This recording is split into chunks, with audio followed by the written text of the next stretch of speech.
Hey, it's Doug Beaumont, and today I wanted to offer my thoughts on this controversial new document, Populi Fidelis, Mary, the Mother of the People of God. This was put out by the Dicastery for the Doctrine of Faith just a couple of weeks ago, and because it has generated a fair amount of controversy, I thought I would take you through my thoughts on it today. One thing that I would strongly recommend if you haven't is to get the actual document from the Vatican's website and read it yourself. There are any number of inflammatory news sources and social media posts out there making this document sound a lot more dramatic than it really is. Personally, I didn't find anything in this document to be particularly troubling. In fact, I welcomed its clarification on a number of topics within the discussion of these doctrines. In fact, I didn't really find anything new in here other than the new directive to not use certain titles that are often attributed to Mary because they can cause confusion, and that seems to be the main issue. And ironically, I think that many Catholics are upset about this document for the same reason many Protestants are happy about it, and I think both are resulting from the same confusion. Namely, that the Church is changing its thought with regard to Mary when all it's doing is saying that certain titles shouldn't be used. And confusing those two things is causing a lot of the distress for Catholics and a lot of the celebration for Protestants, when really it's just not that big of a deal. Now, admittedly, there is some pretty strong corrective language in here. The kind of thing that might sound more Protestant than Catholic, and I could see how some Protestants might see this as a triumph and Catholics see this as an attack on the faith. But if these statements are all true, then neither side needs to react that way. However, the document also presents several teachings that Protestants are not going to like and that Catholics should be familiar with if they are knowledgeable about these doctrines. Alright, so I'm going to jump into the document, and don't worry, I'm not going to make this a really long video. You can read it yourself, but I do want to get through the first part at least because it pretty plainly says what it's about and what it's going to be doing. And I think that if we take that seriously, we can relieve a lot of the tension that has resulted from its publication. So right at the very beginning, it says, "This present note responds to numerous requests and proposals that have reached the Holy See in recent decades, and particularly this dicastery, regarding questions pertaining to Marian devotion and certain Marian titles. These are questions that have concerned recent popes and have been repeatedly addressed in the last 30 years. So this is a clarification document. This is not some new doctrine. This is not getting rid of some former doctrine. Why is this necessary? Well, there are some Marian reflection groups, publications, new devotions, and even requests for Marian dogmas that do not share the same characteristics as popular devotion, often sowing confusion among ordinary members of the faithful. Sometimes these initiatives even involve reinterpretations of expressions that were used in the past with a variety of meanings." So the point of this document is to clarify how certain titles are correctly addressed to Mary, and then show why, because of their popular usage, certain titles should not be used anymore. Now, I think this is very important. The job of theology is to clarify truth, not introduce so-called eloquent ambiguities so that people can slide more easily into heresy. Now, some of these titles do go back several centuries. Some of them have been used by popes. Some of them have been used in official documents. But the lack of clarity regarding what they mean has caused problems, and that is what this document tries to address. It is not changing what the Church teaches about Mary, her role, or proper devotions to her. So going on from the introduction, many members of the faithful throughout history have sought to refer to the Mother using the most beautiful words to exalt the special place she holds at Christ's side. Jumping down a bit, these terms, these titles, are not always employed precisely, and their meanings are sometimes altered or misinterpreted. Some titles pose significant difficulties regarding their content because they can often lead to a mistaken understanding of Mary's role. It then says that the main problem in interpreting those titles as applied to the Virgin Mary is how one should understand her association with Christ's work of redemption. It then goes on for several pages outlining the scriptural, historical, and traditional uses of these terms, and then it goes into those titles specifically. Now, I'm not approaching this document so much as a theologian or an apologist for the Catholic faith. I'm not going to be doing a deep dive into what these titles refer to, or Mariology, or arguing for obedience to these teachings of the church. All of that is pretty much settled. Nothing has changed in those areas, and so for me, the document serves as a nice summary of what the church teaches, and it includes several clarifications. But I think the main issue is just whether or not these titles should be used. That's specifically what the document says it's about, so let's focus in on that. Some of these titles, because they are not made very clear about what they mean, can lead people into error.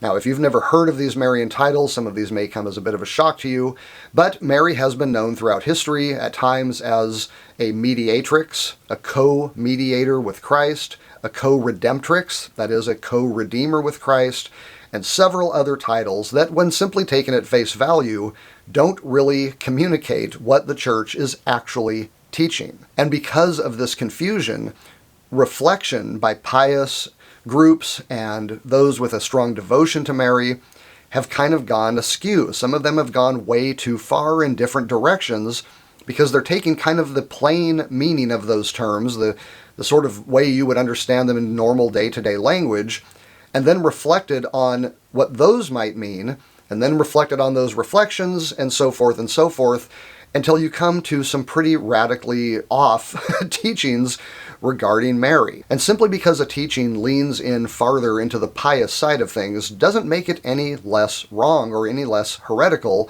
if it goes off the rails. So you might be thinking, well, what could possibly be the argument then against ceasing using these titles? Well, I think the basic issue is that people are looking at the motivation for making this move rather than simply the objective standard of truth being applied to the position of this document. A perfect example of this comes with Timothy Gordon's discussion with Father Chad Ripperberger about this issue. He compares it to Pope Francis's view of the death penalty and the introduction of this word inadmissible that nobody really seems to be able to nail down with regard to the teaching. Now, we're not going to get into the death penalty here, but the point is that Timothy Gordon says this is the same kind of thing. We're messing with the terminology and hiding our real agenda, which basically, it seems to be implied in his video, is to get rid of these teachings. Well, I think that Mater Populi Fidelis actually does the exact opposite.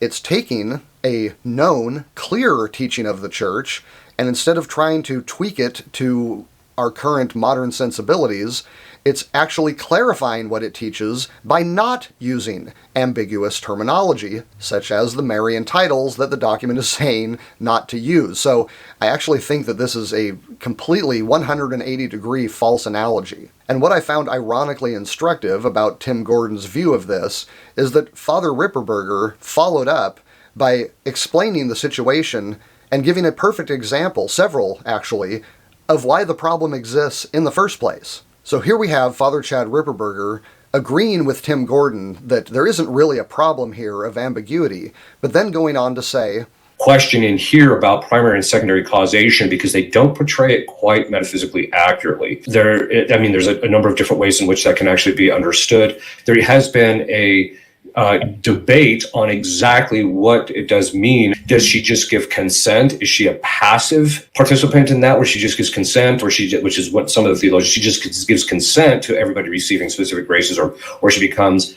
the mediator or intervenes or intercedes for us, or do the graces actually ontologically flow through her in an actual or an active sense? And so that's was always the debate. It can also mean that she becomes the mediatrix in the sense of being able to confer grace. And the document itself goes into whether or not we're talking about objective versus subjective graces. Now, if you are not familiar with all of these debates and issues, and you hear something like, oh, Mary is our co-redeemer, Mary is a co-mediator with Christ, what are you going to think? The average person is going to think, oh, Mary helps Jesus out with redeeming. Mary acts as another mediator, even though the Bible says there's only one mediator. These kinds of problems are real at a level that the theological debates don't address. And so when the document says these titles are causing confusion, that's actually what's happening. It's not that there is this very deep-seated, fine-tuned theological debate that a few people aren't totally clear on.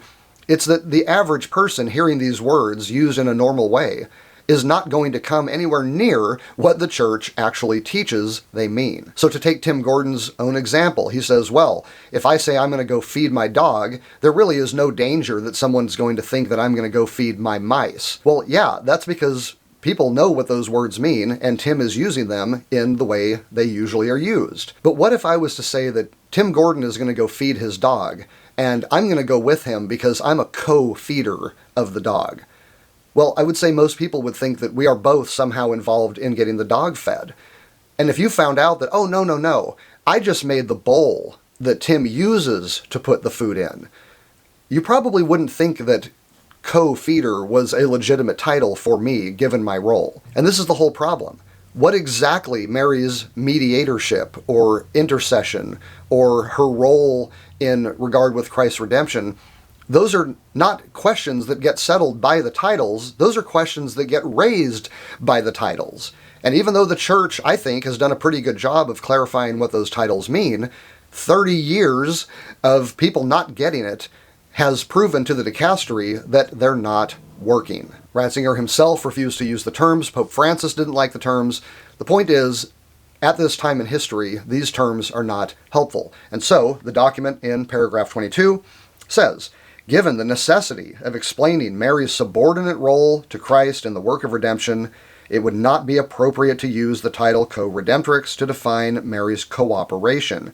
This title risks obscuring Christ's unique salvific mediation, and can therefore create confusion and an imbalance in the harmony of the truths of the Christian faith. It then says, when an expression requires many repeated explanations to prevent it from straying from a correct meaning, it does not serve the faith of the people of God and becomes unhelpful. It says similar things about co-mediatrix. In 24, the biblical statement about Christ's exclusive mediation is conclusive. Christ is the only mediator, 1 Timothy 2, 5-6. And the problem with mediatrix is that there is a tendency to broaden the scope of Mary's cooperation through this title. Thus, it is helpful to specify the range of its value as well as its limits. And that's what the document goes on to do. It says, this is what the church teaches about Mary's mediation. This is how it balances it with the biblical statements, etc. So again, nothing new here. This is all just clarifying what the church teaches and has taught these titles mean, while at the same time pointing out that the titles do not seem to be lending themselves to a correct understanding. And because of that, certain Marian devotions and reflection groups have gone way too far with those reflections and devotions and have actually subtracted from the truth and taken away from Mary's uniqueness by joining it too closely to that of Christ. And these clarifications both answer to many Protestant attacks on Catholicism as well as correct Catholics that have gone too far. So I don't see Mater Populi Fidelis as an occasion for celebration for Protestants, because the Church has not changed its teachings on what it thinks Mary's roles are, nor is it a cause for anxiety for Catholics for the same reason. I think it's only when these titles and these teachings are confused that you see this kind of triumphalistic response from Protestants and the hand-wringing you see from many Catholics. But when we realize that titles are just titles, they're just words that we put on things, we don't need them for the teachings to be true. And when we see titles that after decades of corrections are still apparently leading people away from the beautiful truth of the Catholic faith, I don't see why dropping them should be a problem. I hope this video has been helpful to you. If it has, why don't you click like and subscribe to Douglas Beaumont if you are into Catholic theology, apologetics, and philosophy. Until next time, God bless.